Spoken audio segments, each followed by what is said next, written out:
Hello, so you want van life, you want the van life lifestyle, but you have very little money to do so.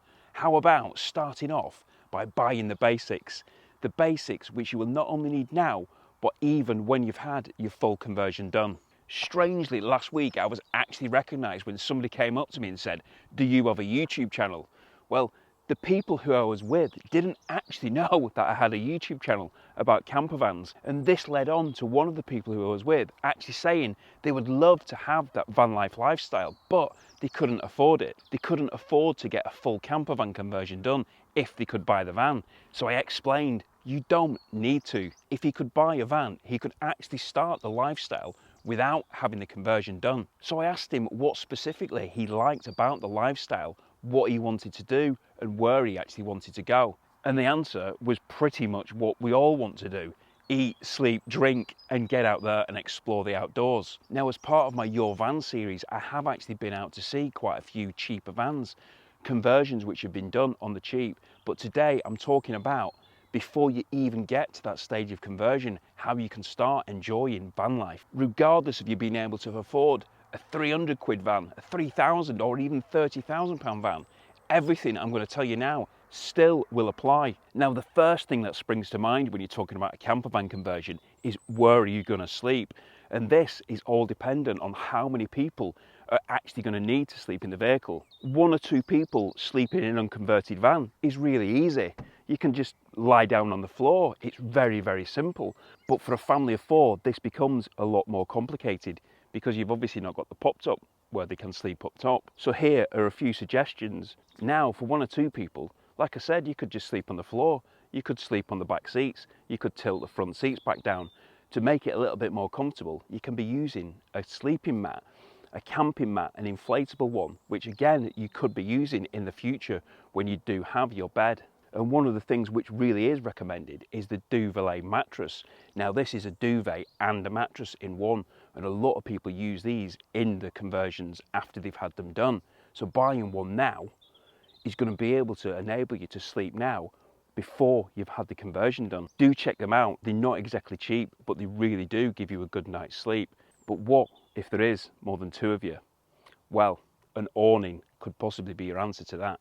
Now, a tent is obviously the easiest option, but realistically, in the future, you're probably not going to want that tent. Having an awning on the side of your vehicle is something which you probably will be using a lot in the future, and not just for the extra sleeping capacity, but also for your storage. With it being a drive-away awning, you can actually just erect the awning, and then if you want to drive off the following day, you just drive away, hence the name, drive-away awning. So these are great for storage. So all the goods which you've brought with you, you can actually put in the awning, which effectively is just like a tent. But in the meantime, it provides that extra sleeping area, which would be brilliant for the children.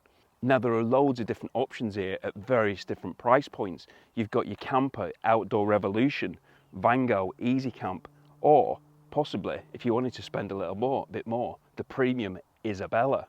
But this is something which a lot of people will need when they've actually got the full conversion. So it's a good thing to be buying now, so you can get out there before the conversion's done. Each of these different brands have so many different models, variations, different sizes, different features. Some of them have got the indoor tents, some of them have not got the tents, some of them have got extra canopies at the front. So do your research and have a look and find out what would suit your needs. Anyway, onto the eating and drinking element of things. Now, you've probably already planned your conversion, and for this you've probably planned the 2-burner gas hob, which most people do have. But a lot of people don't actually use this for cooking inside the van. They don't want all those smells and that condensation build-up inside, so they don't use them. So if you're not going to be using it, why have it specified? But anyway, a lot of people will often have an external barbecue or something like that to be cooking. And again, there's lots of options for this. Look into the different ranges by Camping Gas and Kadak, or even a pocket-sized Vango or Coleman. Now, these products not only help you with your van life lifestyle, but it also helps you with your general outdoor lifestyle, because you can take them to the beach, you can take them to the forest. They're really portable, so you can take them out and about, and you can do your cooking things away from your van. And as far as drinking's concerned, hot drinks that is, you are going to be looking at something to boil your water. So yes, you can use your stove for this, but there's also a few other options. You've probably heard about the jet boil, which boils a litre of water in less than a minute, I think it is. Something really, really fast like that. Or you've got a maple leaf product, or an OEX, which, stay tuned, because I will be doing a review on that very soon. And at the moment it's reduced to 35, so well worth checking it out. I shall pop a link below for that one. So we've spoke about eating and drinking, but what about actually keeping things cool? Now this can get a little bit complicated, so I'm not going to go into too much detail.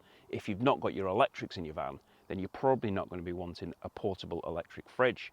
So what I will say, and something which I do use, is a passenger cool bag. Now it isn't just Passenger who makes these products, there's lots of cheaper varieties available, but I like the idea of this Passenger one because it's just a rucksack which you can pop on your back and take out, like I said, down to the beach. Can take the stove down to the beach, and I can have the butter and the milk and everything cooled down in there, so it's ready for me when I get out there, still at that nice temperature. Just a cheaper option until you actually got your full fridge in there. Stick some ice packs in there and you're going to be good for a few hours. If you are going to be going away for a few days, you might want to be thinking about something else. But even if you are having a full conversion, do you want a 50-litre fridge which is fixed in the van? Or could you perhaps get away with a Yeti cooler box or an Igloo? There's lots of different options as far as that's concerned as well. But the point of this is to be choosing things which you will be using even after you've had your conversion. And the cool bags for me is something I use all the time. But back inside the van, and what about a toilet? Everybody needs to use the toilet. Now maybe you are going to be only going to places where you're going to have full facilities, but you might not be, and you might need another option. So there's different options as far as a portable toilet is concerned. And I did speak about this in a previous video, but I've got the Thetford 335 Portaloo, but you might not want something as big as that to start off with. And if you didn't, then there are other things which you can get. It's cheaper options like a bog in a bag, which is really cheap. Basically, it's a bog in a bag, and it's really good. Even if you are going to be only stopping at places with toilet facilities, it's actually quite a useful thing just to have if you ever got caught short, which, let's face it, none of us want to do. But again, if you are getting your full conversion, you're probably going to want a toilet. A lot of people do, so you might as well buy one now so you're prepared. But doing this actually inside the van isn't for everybody. But there is a solution to this. You can actually get a shower tent. Yes, a shower tent, which I'll come on to in a moment. But Julka have a double ensuite tent, which erects in seconds. Don't hold me to that. I've not actually got mine yet, but I will do, and I will be doing a proper review on it. But you can actually put your toilet in this, away from the van, so you've actually got that privacy, and then any smells or any nastiness is going to be away from your van. But it doubles up as a shower. Now the shower from Julka is the hot tap version 2, and this is a brilliant piece of kit. Like I say, I've not got one, but I have seen one working, and it really is brilliant. Proper hot water pretty much instantly. And dependent on which options you actually choose, this can actually come with a sink, which is really useful for washing your dishes, your pots and your pans after you've actually cooked. This is a brilliant piece of kit which you can use with gas, and I will do a full review when I get mine. It's a proper shower. It isn't one of these portable showers in a bag which has a bit of a trickle and is great for kind of washing sand off your feet and things, but this is a full-on shower. You can actually fully wash yourself in a really warm temperature and combine it with the shower tent. You're actually showering indoors kind of thing. Really, really good. Now, of course, this is a luxury item, but you will benefit from it when you've got your future conversion. And it means you don't have to be looking for campsites with shower facilities. You can just be looking for basic sites where you don't have these features. It just gives you a wider range of options, because you know you're going to have a shower, you're going to have your toilet, you're going to have all your facilities which you need inside your own vehicle. So next thing you need to be thinking about is your electrics. Now, The electrics is something which you're going to be doing probably one of your first jobs after you've done your sound deadening and your insulation. So this might actually be something which you actually want to get going with now. You need to think about what devices you're going to be using. What do you need electricity for whilst you're out and about in your van? If it's just the basics of charging your mobile phones and other devices such as that, then you're not going to need 240 volts. But if you do need 240 volts, then you're going to have to start looking at an inverter, and then you're going to be looking at a greater cost. But that's something again which we can cover in a future video. To be starting off, you're probably really only going to be wanting to charge your phones, and for this you don't need 240 volts. There's no point plugging in your mobile phone charger with a 3-pin 240 volts, because that's only going to actually output at 5 volts anyway. So you just need some USB ports, which I've got loads of on my van.